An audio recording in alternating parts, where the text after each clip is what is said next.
I always double check myself when I'm looking online. The go-arounds, or is it just go-rounds? If you're ahead, it's just go-rounds. My name is Grant Parsons, we're the Go-Rounds, and this is our hometown, so thanks for coming out. And I just say, we're under the umbrella of rock and roll, but it spans the spectrum from like delicate to irreverent, sort of in-your-face punk. I usually just end up saying, you should just listen to it, you know? Like, I have no idea what to tell you. Forget it for the 1000th time.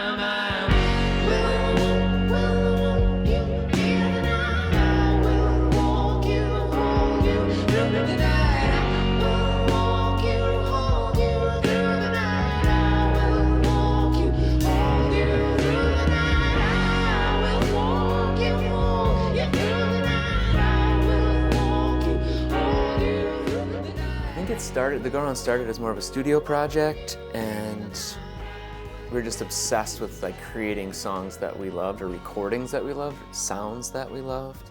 And then we became this performing unit, and then in 2012 it blossomed into a 20-piece band where we had a horn section and string section and multiple drummers and 3 guitarists and multiple keyboard players and background vocalists. And that was sort of the beginning of my understanding of like the Go-Rounds as an institution, and the Go-Rounds as a bit of a revolving door as far as people who want to be creative and want to plug in when they can. And then we formed the quartet that was the longest standing quartet in 2014 through 2021, which was Mike and Adam and Drew and I. And then we proceeded to sort of test the limits of touring and performance and playing 130 shows a year and driving all over the place. And then when the dust settled from that, when the pandemic ended, we had to recalibrate and envision what music was and a life in music. And now it's all about balance and like finding a way to never lose the creative fire, but always being open to the thing changing, you know, and understanding that it's gonna change. And, you know, you can be obsessed with something when you're young and you can kind of block out the rest of the world. But I think as you grow and as you get older, you realize that you have to be tending to all things in life. That's maybe where we've grown the most, like how to care for each other, how to care for ourselves, you know, trying to be more measured and be more mature and just like always trying to do things from a place of love. Oh, how do you do? Why are you here? Will you ever come to know the reason being reasonable? Just something about writing songs and creating art that is a little like out of my hands, and I'm totally comfortable with that, and that actually like makes me feel less pressure when I'm creating something. Of course you have to put in the work, you have to sit down. The song tells you a lot as it's being written. It leads you in the direction it wants to go, and you kind of just have to pay attention and listen to it. And then bouncing it off other people, you know, the collaborative process opens it up too, and you're like, oh wow, I never thought of it in this way, or wow, you adding that bass line to this particular chord structure totally changes the vibe I had in my head, but I love it or I don't.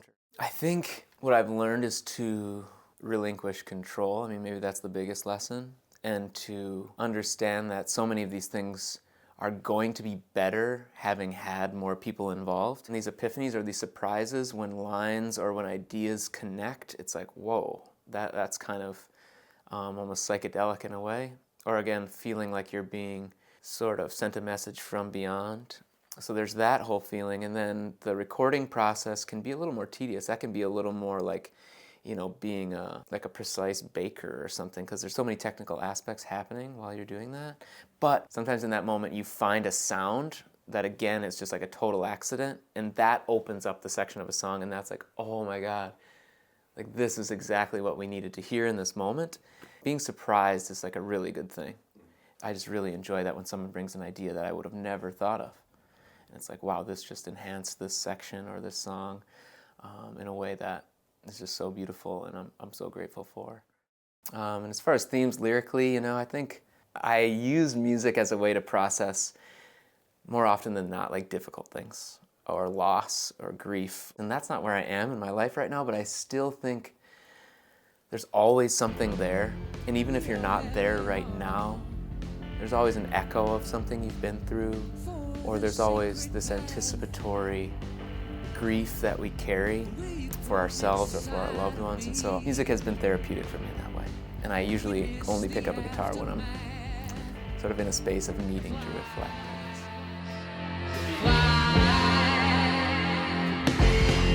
Sweet mothers of mercy,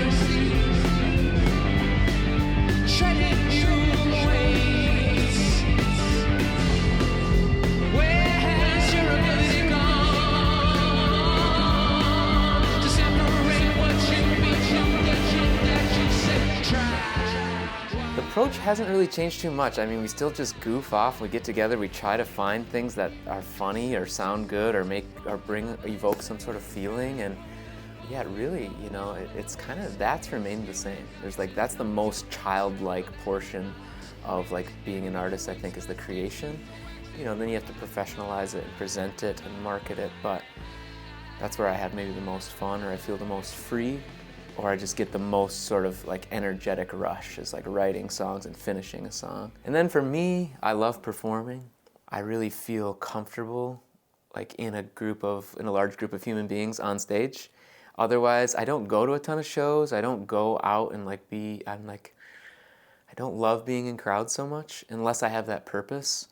And so in that space, when I have that purpose and I can connect and like share love with an audience and receive that energy and just get that cycle going, that's so healing, you know? And people who go to shows know that. They go home and they're inspired and they wake up the next day and they like want to get back into something that they left behind, or, you know, and that's the power of music, is just like we all get that, and it's not just the performers. Like everyone experiences a release and then also like this upwelling of inspiration, you know, and energy. For me, for the most part, just creating music and releasing it, like that's success. Whether or not it has a large audience that allows me to like live comfortably doesn't really matter so much. And also I think that can come at any time.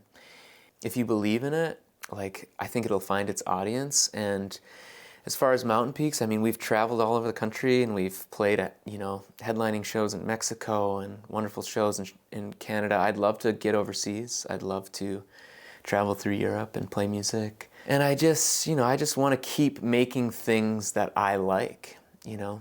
And I think that's what a lot of artists want, is like, you're the first listener of whatever you're creating, and I want to make something that I truly feel like is timeless, that I'm proud of. And maybe I've done that, you know, but I think I'm always striving to like, there's always something when you look back at things you create that you might have wanted to change, but I'd like to get to a point where I make an album or even one song or something where I feel like it's perfect and that it'll live on way beyond my life. And I'm still excited about things we've created 10 years ago, but I think my favorite song is probably the next song. You know, the song we haven't written yet or haven't realized yet. That's probably what keeps me going, is just like thinking about that evolution and like what's coming. That's really inspiring to me.